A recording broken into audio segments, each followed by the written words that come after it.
নমস্কার বন্ধুরা, কেমন আছেন আপনারা? আশা করি সকলেই ভালো আছেন। প্রতিদিনের মতো আজকে আর একটি বড় ভিডিও নিয়ে হাজির হয়ে গেলাম। প্রত্যেকদিন একটি করে বড় ভিডিও দিই, কিন্তু মাঝে কয়েকদিন আমার ছেলে অসুস্থ থাকায় ভিডিও দিতে একটু সমস্যা হচ্ছিল। তা আজকে আবার আর একটা বড় ভিডিও নিয়ে হাজির হয়ে গেলাম। আজকে আমি তোমাদের সাথে একটা মাছের রেসিপি শেয়ার করব।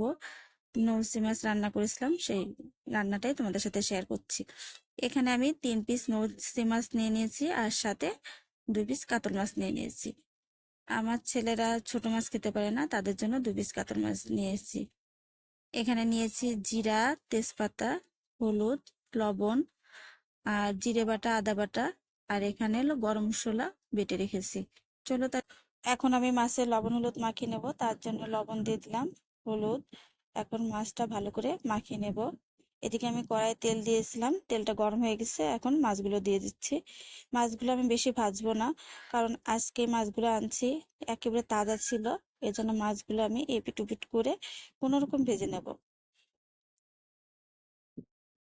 দেখো মাছগুলো এক পিঠ হয়ে গেছে, আমি উল্টে দিলাম।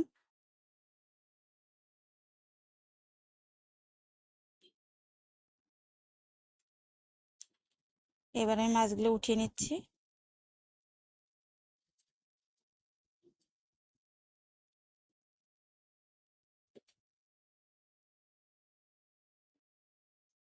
এখন আমি বাকি মাছগুলো ভেজে নেব।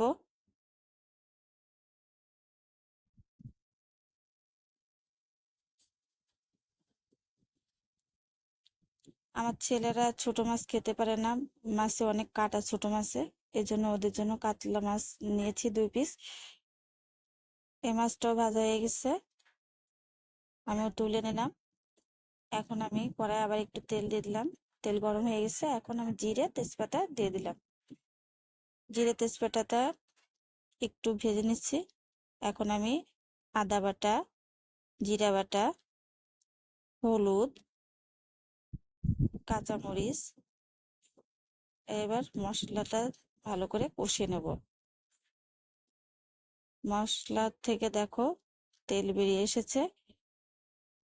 এখন আমি মশলার ভিতর ভেজে রাখা মাছগুলো দিয়ে দেব।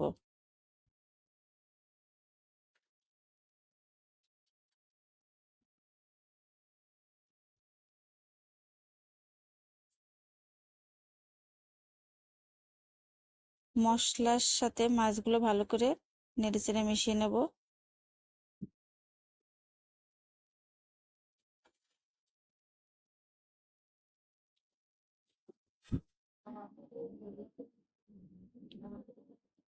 এখন আমি পরিমাণ মতো জল দিয়ে দিচ্ছি।